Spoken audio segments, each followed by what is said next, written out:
Hi, everyone. Hope you can hear me now. Um, so just a brief recap. Last webinar was Brief History of Food, Part 1. So basically, for more than 10,000 years, we've had a natural, unrefined, organic diet, and also a natural lifestyle with close contact to nature, etc. And for the last 2,500 years, the diet, although it was natural, organic, unrefined, hasn't been completely natural because of trading and conquering, where subtropical and tropical foods, plants, and cooking styles were brought to temperate regions. So the diet was natural, but it wasn't completely adapted to climatary conditions. So one of George Osawa's very important insights was the importance of eating indigenous foods that have originated in the same or similar climatic region. And the most important factor in that is latitude. So to come from a similar latitude, east and west, because the climate changes dramatically as we go north and south, but very little east and west, around the world. And by eating foods that are indigenous, then not only do we create strong health, but we communicate with the environment in which we live, which is the important point. So then the biggest turning point was the Industrial Revolution, which basically was the beginning of imbalanced nutrition because of two factors. Number one, the locomotive. So the Industrial Revolution started in Great Britain, then to Europe, then to the US. So by the early to mid 1800s, it really started to take shape here. And because of the locomotive, the steam engine, people could move around more easily. At the same time, factories built up, so which interrupted eating habits, because the noon meal was the main meal throughout the world up until that time. But because of factories, people started to brown bag it to take food with them to work. And then it shifted to the dinner meal. But the other thing that happened is we had stone mills for grinding flour. And stone mills, we can adjust the coarseness. And in a stone mill, it preserves the quality of the flour because it's much more low temperature. But then they introduced steel roller mills. And steel roller mills then really changed the quality and the nutrition of flour. Plus, because of the Industrial Revolution, then everything went from a community, a local basis, started to become more centralized, and food refining increased. Now, of course, there was some refining before the Industrial Revolution, but it's not easy to, on a family or community basis, to refine grain and refine flour. So there was to a certain degree, but it wasn't widespread. So basically, two things happened with the Industrial Revolution. One, it's the beginning of imbalanced nutrition because of refined grains, and our eating habits, family patterns became disrupted. Okay, that was that. The next big change that came is with World War I. With World War I, because food science basically developed as a result of our war effort. It actually, so protein-based nutrition was pushed in Germany in the late 1800s. But here, with World War I, some, so-called wise Army field marshal noticed that a lot of our soldiers couldn't fight well. They weren't well nourished. And if they were fed meat, they became better soldiers. So from that point, protein-based nutrition started to become pushed. And I can't remember the history of food groups. So we sort of went from 12 food groups to 7 food groups to 4. But the basic difference in the different changes in the food groups is that dairy and animal foods increased. Each time they changed the food groups, the animal and dairy foods were a higher percentage. Okay. Then the next big change that came is in DDT, 1940s to 1960s. Well, so DDT was introduced, which really not only introduced pesticides, toxins to a large scale, but anything that destroys pests also destroys our microbiome. Then at the same time, World War I, 1941 to 1945, during this period, two major things happened during the war. And that is, first, modern food preservation is the result of World War II, when we tried to create foods that would last indefinitely for overseas soldiers. Now, before this, we had food preservation for thousands of years, and the uniqueness of the food preservation in the past and present food preservation is dramatic, because in the past, food preservation enhanced the quality of the food in every way. So let's say you have a root cellar, storage vegetables, storage apples. I know this, specifically from an apple grower, they increase in nutrition month by month when they're stored. So from the end of the summer up until June the next year, the nutrition is actually increasing. When we sun-dry foods, we have vitamin D. When we pickle foods, we're creating unique nutrients that didn't exist before. So all of the methods of preservation, whether it's sun-dried, snow-dried, smoke-dried brings out more fat and was used a lot in colder areas to bring out more vitamin D in the food. So in every sense, the food that was preserved before had unique qualities, whether it was dried or pickled or stored in a root cellar. Well, the preservation as a result of World War II is made dead food that never changed. There were no bacteria, there were no yeast, there was no oxygenation, nothing happened in the food. It was 100% dead. And I saw this a couple times. Someone who had a McDonald's hamburger, and it was in their pocket for 14 years. They had a spring coat they stopped wearing. He bought 2 hamburgers, he ate one, put the other one in his pocket. 14 years later, he picks up the coat, reaches in the pocket, and there's a McDonald's hamburger, which is the same as the day he bought it. It didn't change, because there's nothing on this planet that would even touch it. Not a mouse, not a rat, not a bacteria, not a yeast, absolutely nothing, because it's not food, it's chemicals.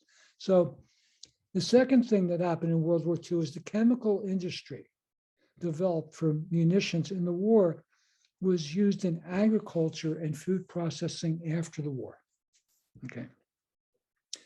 So what happened is we had petroleum-based fertilizers, which created enormous surpluses of grains and beans. So what did they do with the grains and beans? Well, they fed them to animals. Not their natural food, but they fed them to animals. Then we had all this animal and dairy foods. So then what did they do next? So Harvard University School of Nutrition created the Basic Four, which literally conquered the world. So they said animal foods, dairy foods, fruits and vegetables, and starches. Now, the implication is animal and dairy food should be 50% of our diet. We only have 4 things. One is animal, number 2 is dairy, so that's 50%. Fruits and vegetables, essentially, no one knew what they were anymore. Well, people knew apples, they knew bananas, they knew oranges. But, I started a scene and I worked there for many years. And I was astounded at how few vegetables people knew. But after I was, long out of the scene and I'd go into a health food store and come up with a basket of vegetables, I had to tell the person at the checkout, what was in my basket, which I found astounding because if you work in a health food store, you're much more enlightened, so to speak, about vegetables than, the average person. And even they didn't really know. And even now, as scene is still there, I go in there. And one day I came up with a daikon, and it was an Asian woman. And she asked me what it was. And I said, "You don't know this food?" She said, "No." I said, "Your family didn't cook it?" She said, "No." I could not believe it. Daikon, an Asian person who doesn't know daikon. This is how, so my point is, the basic four basically separated us from food because food science promoted and then took food from food and broke it down to nutrients. So people didn't even know what food was anymore as a result of that. Then around the same time, 1953, the TV. I was 4 years old. I remember walking into my kitchen. All of a sudden, there was this noise. I said, "What is that noise?" She said, "It's a TV." Right? And all of a sudden, my peaceful childhood, our family meals became disrupted because my mother thought, "How great, I can cook and, with in front of the TV, and we can eat with the TV on," and life changed. At the same time, 1953, Swanson's TV dinners were introduced. So the TV, and then together to complement the TV, we had TV dinners. So women didn't need to cook anymore. They could buy this thing, pop it in the oven, put it out in there. So these things were absolutely changing the world. Then 1955, McDonald's. The Golden Arches. I don't know now, but in the past, it was the #1 recognized symbol in the world, greater than the Catholic cross. Can you believe it? McDonald's, the Golden Arches, which basically took over and revolutionized food, because when I grew up, we ate 21 meals a week at home. Everybody did. We ate at home. Breakfast, lunch, and dinner. Then I was a teenager. I had a little money in my pocket, 1 meal a week. I could go out, meet with my friends for dinner, 1 night a week. So then it was down to 20. But by the early 70s, everybody had 15 cents in their pocket for a hamburger, right? So food changed dramatically. And I can't say the food we ate growing up was the most natural food, but it was food and it was home cooked. And we ate it together as a family. Okay. So then after, and in a diagnosis class, when we used to have, large classes on site, you could, I always broke people down into 3 groups: those born before World War II, those born during the war, and those born after. And if we're studying constitutional diagnosis, what you came into this world with. The constitutions, physical, mental constitutions of people born before the war are noticeably stronger than people born during the war. But again, the people born during the war are much stronger than people born after. And each subsequent, decade brought weaker and weaker people. So, the younger the people in the class, the weaker the constitution. And constitution is the single most important thing in longevity and also resistance to disease. So we really had a weakening of our species, of humanity, from the time of the Industrial Revolution. Then in 1970s, because DDT became banned by the early 70s, they needed something to replace it. So they replaced it with glyphosate. Is that better or worse than DDT? I don't know. I can't tell you, but glyphosate destroys our microbiome in the same way. Now, it's known now, it's been known for thousands of years in the Orient, at least in Oriental medicine, that we have two brains. One is in our gut, the other is in our brain, and the one in our gut controls our brain. Not only does it control our brain, it controls our nourishment, our immunity, our mood, pretty much everything, about our life, including our ability to interchange and interact with other people. Germaphobe means you don't have a good environment in your gut. In other words, if you don't have good environment, if you're not friends with the bacteria in your gut, you can be friends with the bacteria and germs outside. It goes together. So my saying, I love germs. Germs are my friends. All germs. I don't care. Right? Germs are my good friends, good buddies. At any rate, glyphosate, which is now used as a drying agent, desiccant, to dry, harvested grains. So it's so pervasive in everything, and it is destroying people's guts' ability to digest food and to get a good nutrition from the food, and also, but affecting people in every other way. How we relate to each other in the world is controlled by our gut. Then the next big change was 1986, the Vaccine Act, giving immunity to vaccine companies so they could spread their vaccines and increase them rapidly. Now, when I grew up, there's a handful of vaccines.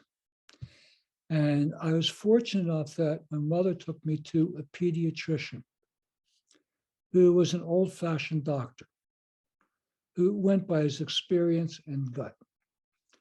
And for my first children, I took them to him too, because I remember him, he was just a wonderful person.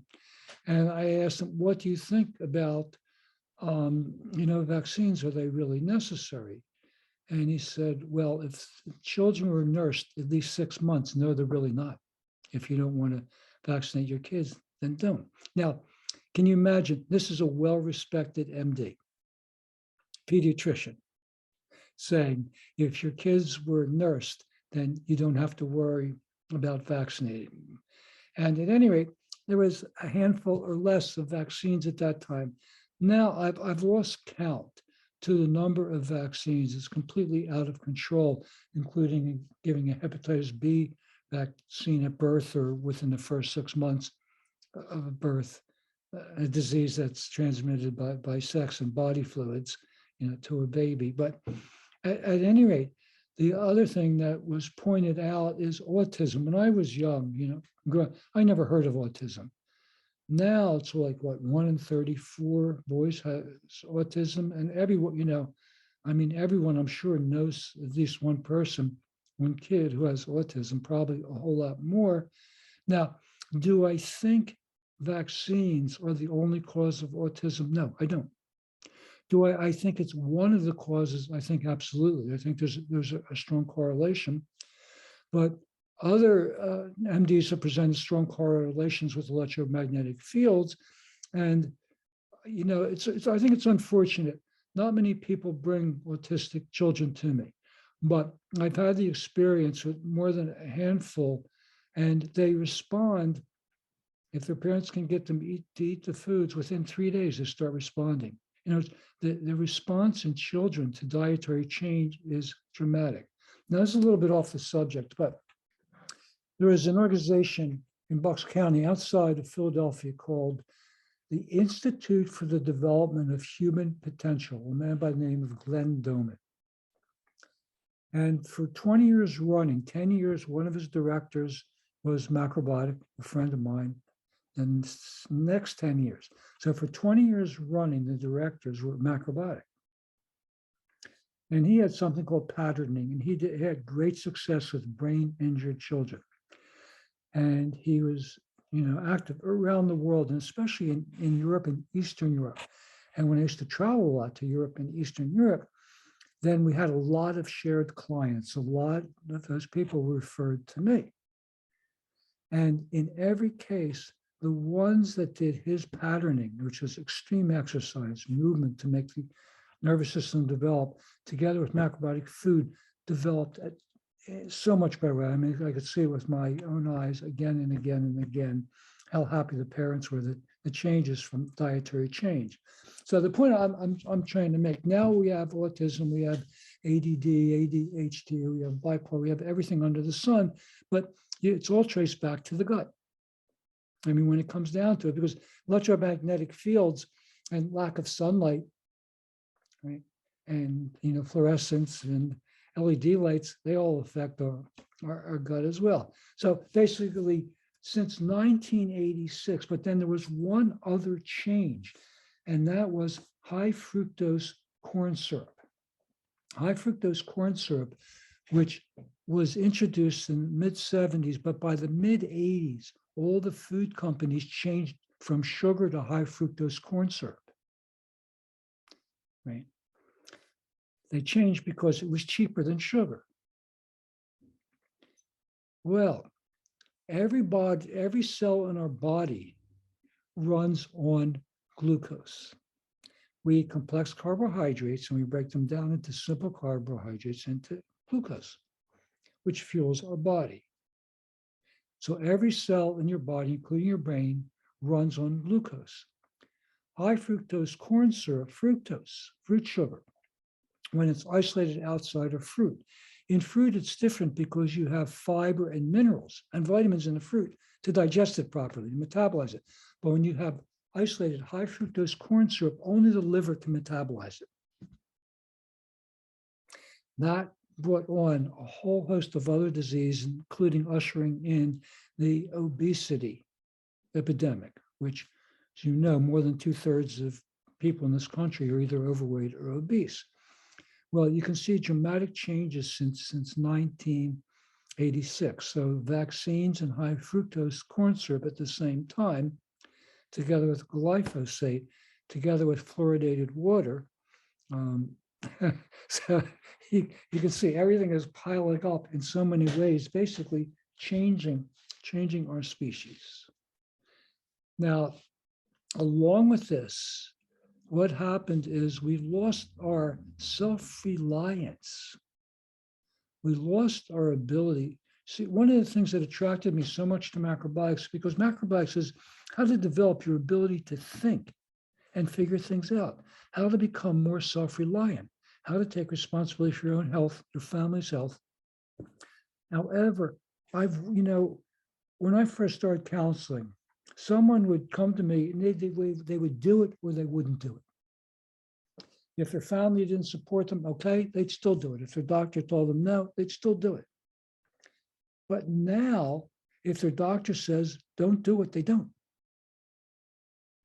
I can't tell you how many clients that came to me, they're happy, and then their doctor says, well, stop your macrobiotic practice till you're done your treatment. But the thing is, their treatment will work better with macrobiotic practice, and they'll have less harmful side effects. There's no reason not to practice macrobiotics together with medical treatment, but their doctor says no, people say no, that's it. Now it's even worse because family members say no and they say no. We've lost our physical and mental resilience. We've lost our self-reliance. We've lost our ability to think for ourselves. So everybody says, follow the science.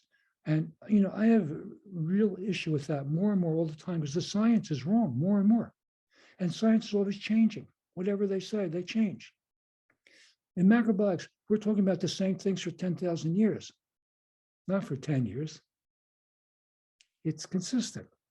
So then now the latest change, which is probably could be more devastating than any of the others, is fake foods. The Impossible Burger or, Beyond Burger and all these fake foods that are being promoted to vegans, thinking that they're doing something better because they're not eating meat. However, besides the harm to the environment for the processing, for the monoculture and the glyphosate and the GMOs used, plus the excessive processing, healthy foods, first of all, there's 1, 2, or 3 ingredients. Brown rice, There's one ingredient, brown rice. Oatmeal is one ingredient, oats. When you said sourdough bread, you have flour, salt, and water. You got three ingredients. You got pasta, you have flour and water, right? But these foods have a countless number of ingredients. Most of them we can't know what they are because they're not food. And in any case, food is better. So I don't eat meat, but I would eat a real beef hamburger any day of the week before I would touch an Impossible Burger. And I mean that 100%. There's no way, right, knowingly or willingly would I eat an Impossible Burger because the ratio of ingredients, it's so far out of balance to mess up our immune system. So what all of this thing has done and what's happened is diseases that were diseases of old age are diseases of children. Heart disease, arthritis, diabetes, obesity, all these things. These are children's diseases now. Then what happened since 1986? Vaccines and high fructose corn syrup. So the liver to metabolize high fructose corn syrup, metabolize fructose, then becomes overloaded. And then people start to develop gluten allergies, wheat allergies, because the gluten grains, wheat, barley, and rye, affect the liver. They try to clean out the liver. Well, then they cause symptoms. People think that's unhealthy. It's really not. It's actually very healthy. But together with that, the other thing that's increased is allergies. I mean, I remember over the years, all of a sudden, everybody's talking about allergies. It's like, I'd go out and sit in a coffee shop, drink a cup of coffee. You couldn't help overhearing all these people talking about their allergies and allergy medicines and what they're doing. And it became rampant. But now it's autoimmune, which is just an extension out from where our body can't recognize itself properly, doesn't know what's good and what's not, and starts attacking itself. Attacking our pancreas to make diabetes, or thyroid to make Hashimoto's, or our joints to make rheumatoid arthritis, etc. So basically, we've gotten from thousands of years of eating a natural grain, bean, and vegetable-based diet with naturally pickled and fermented foods, having family meals together, being closely in touch with nature, having lots of physical activity. So all these things we would say a macrobiotic diet and lifestyle, to in less than 200 years getting so far from nature that most people wouldn't want to know what to do if they're in the woods. I mean, I grew up in Northeast Philadelphia. So the street I lived on, there were woods, Tokenie Creek and Pennypack Park, in two directions from my house. So I grew up basically in the woods every day of my life, growing up to a certain age. My friends, we were out in the woods, we were in streams. There were caves, small caves there. We were caving, we were catching. I had a snake as a pet. So we grew up in nature in the woods, and it changed my life. But children now have no idea what food is or nature. So this is how far we've gotten. Now, so back to 2020s, Macrobiotics, SHI Macrobiotics, which is traditionally based and promoting the world's traditional cuisine to reintroduce what's natural and what's real as far as diet and lifestyle practices to get us back to some kind of reality again. And, Michio always talked about the golden age of humanity and the changing time, the crossing time between two groups of people, one who will live a more and more unnatural life relating on science, and others who will connect to nature and live a natural life. And that changing time is 2030 to 2040, probably 2034 or 2032 to 2036. And then for the next 400 years, we moved towards the next golden age of peace on the planet. So we were at this unique time in history. Plus, if you believe in astrology, the age of Aquarius, where all these things will become known, nothing will become hidden, started December of last year. So we're in this unique changing time. And as far as I can know, the best way to introduce these changes, bring back a healthy diet and lifestyle is macrobiotics, because it's not a diet, it's a lifestyle that includes a dietary practice. And the dietary practice is not a diet, it's a traditional way of eating. So here we are trying to move back to natural foods, naturally prepared, right? Naturally prepared it, before it gets to us and when it gets to us. So this is my brief history of food. We've come a long way in the wrong direction. So now it's time to go a long way in the right direction again. So if you have some questions, I'm happy to try and answer them.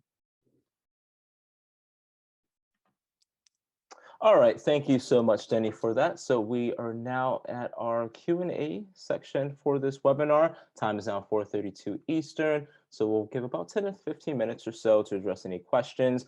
We'll be taking questions directly here on Zoom, and we'll also take some questions on Facebook Live. So I'll be monitoring back and forth from that. So as always, if you want to submit a question, there's a couple ways you can do so. You can either submit that directly to the chat here. I'm going to type in hello for those who are not familiar with the chat. You can send a question there where that hello is. I'm also going to allow individuals the ability to unmute themselves. I just ask that you wait patiently to be called upon, just so individuals aren't talking over each other. So if anyone has a question at this time, we can now start to take some of those questions. All right, looks like we already have one here. So Denny, you have said that baking produces dextrins. What about steaming? Well, so baking flour, right, produces, exposing grains to dry heat. So it creates dextrins. Roasting does as well. Steaming brings out more of the carbohydrate and then somewhat minerals. So when you steam greens, for example, they become more fibrous. Steaming is bringing out more fiber or carbohydrate in the food.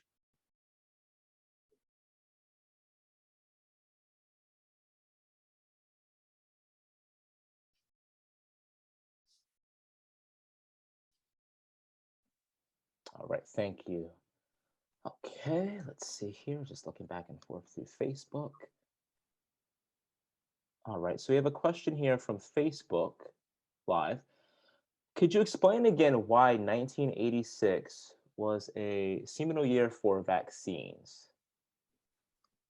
Because the vaccine makers didn't want to make vaccines unless they were given blanket immunity from damage, harm caused by their products.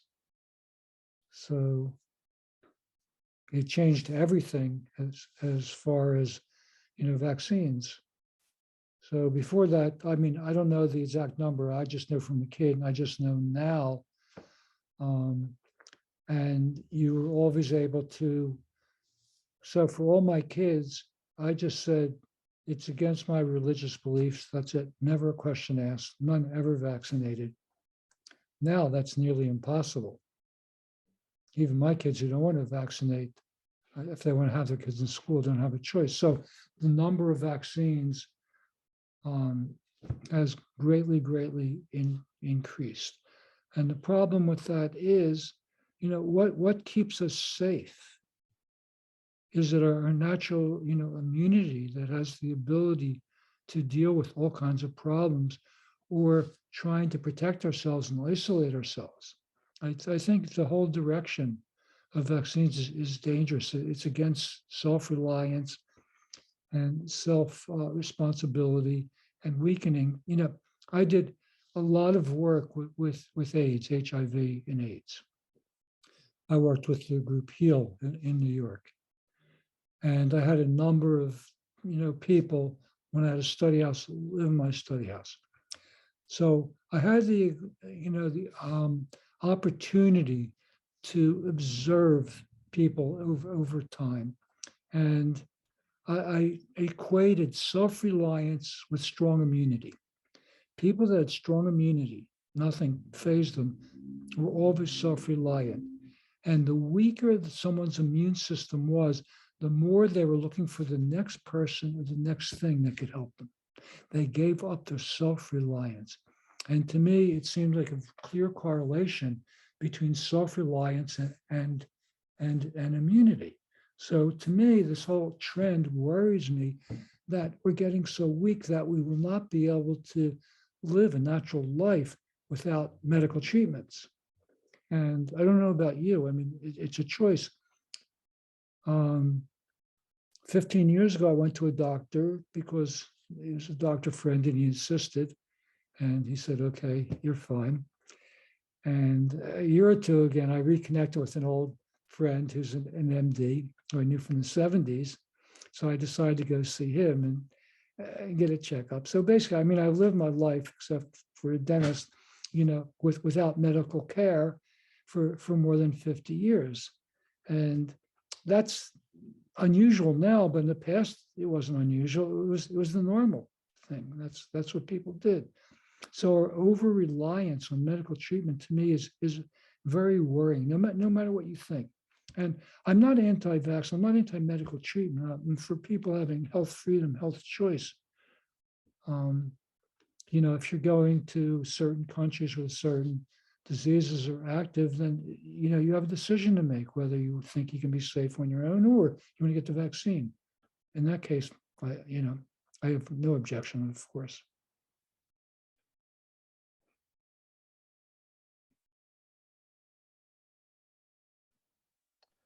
Alrighty, thank you. Our next question here.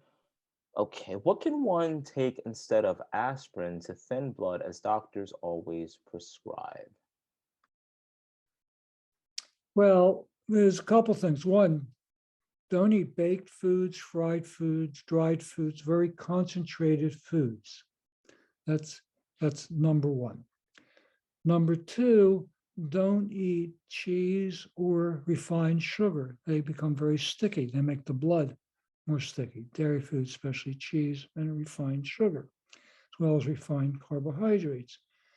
Then basically eat a grain, bean, and vegetable-based diet with liquid vegetable oils, natural sesame oil, and extra virgin olive oil, plus include daikon and shiitake mushroom, especially dried shiitake, but all mushrooms, in your cooking.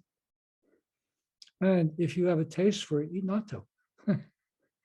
Fermented soy product that is an acquired taste for many people. So I think that's for the most part enough. If you are taking aspirin, you're trying to stop. John McDougall, an MD, did a newsletter on how to stop taking, how to reduce and stop taking aspirin. He recommended not stopping it cold turkey. So I would go to his website, John McDougall, MD, and look up that newsletter, see for his advice and follow that.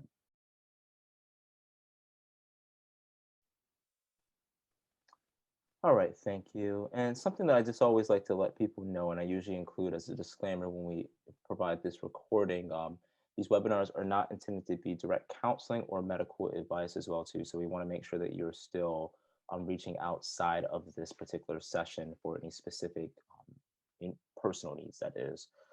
So let's take a look here at Facebook Live. And as a reminder, once again, you can send a question directly to the chat.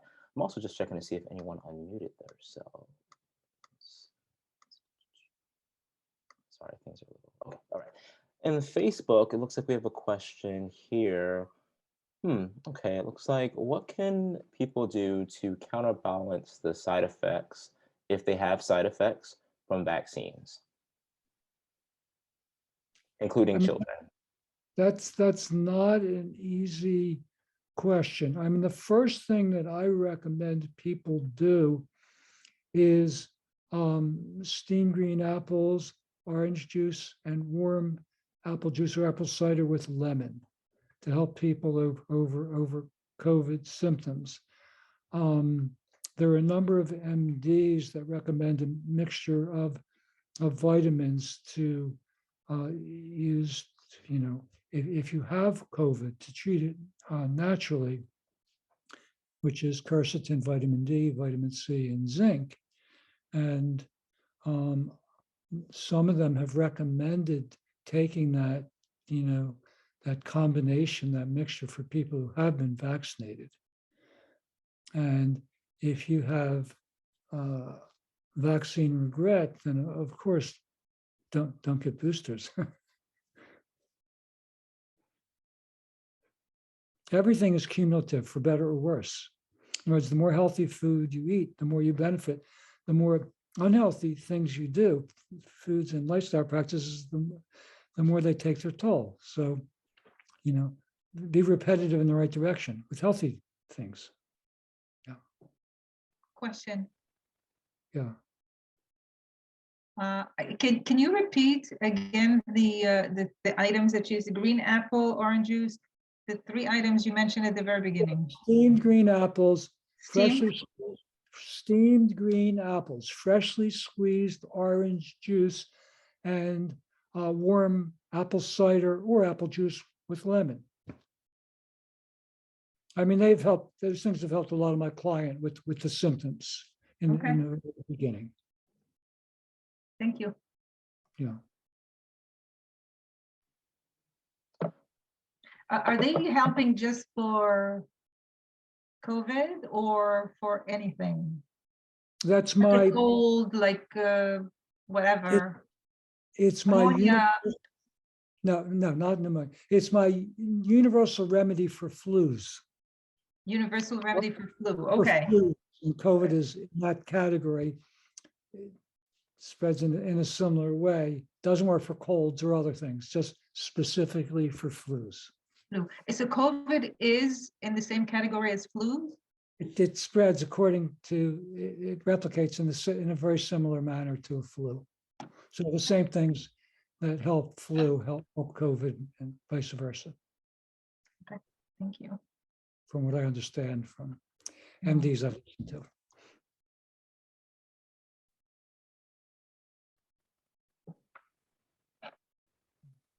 Thank you. All righty.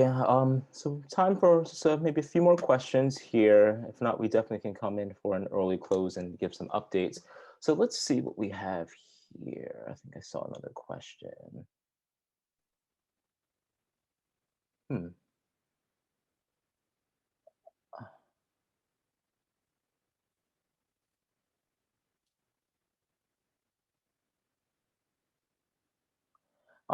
So Denny, what is your opinion of PSA readings that doctors are using to make people go for prostate biopsies? Mine is always just over the margin, not high, but just over. What should one eat for lowering this? Well, dairy is the #1 cause of prostate issues, and all other animal foods after. After that, it's you know, sugars, soft drinks, artificial sweeteners, you know, like all the diet things, fried foods. So again, I'm going to refer to John McDougall. He's done a couple newsletters on early detection. He is not a fan, but he gives. See, what I like about him, he speaks in plain terms, but he cites all the research. So you can go to the original research and then make your own decision. Now, one of the things, so soy products, especially non-fermented soy products, are very helpful for the prostate. That means tofu and soy milk and edamame. So I would include those as regular foods in your diet.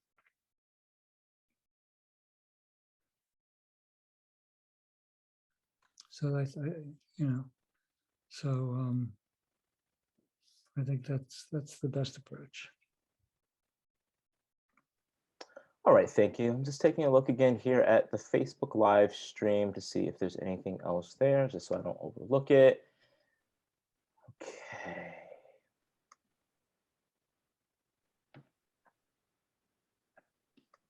And just looking here, live here on Zoom, I don't see any other questions in the chat. I'm looking at the crowd here, don't see any hands up or anything of that nature. So I would say probably we can end here for our Q&A unless there's one final question. Just looking here.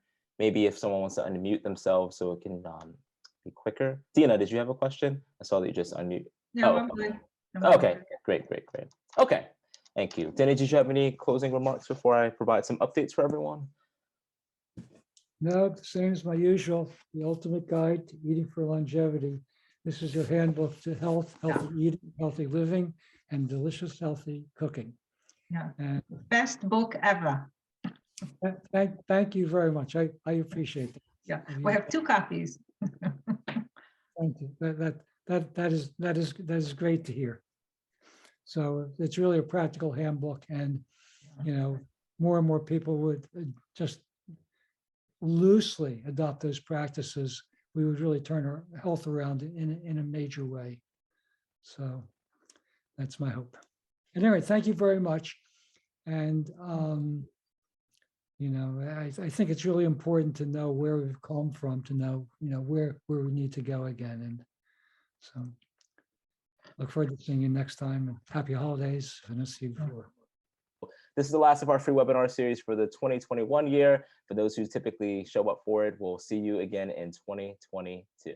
Thank you so much. Have a good night, everyone. Thank you very much. Bye, everyone. Bye-bye. Bye. Thank you. Thank Thank you. Thank you. Bye-bye. Bye. Happy Congrats holidays. to Susan. Will do. Okay. Thanks, Denny. Thank you. Thanks, Ian. Okay. Bye, everyone.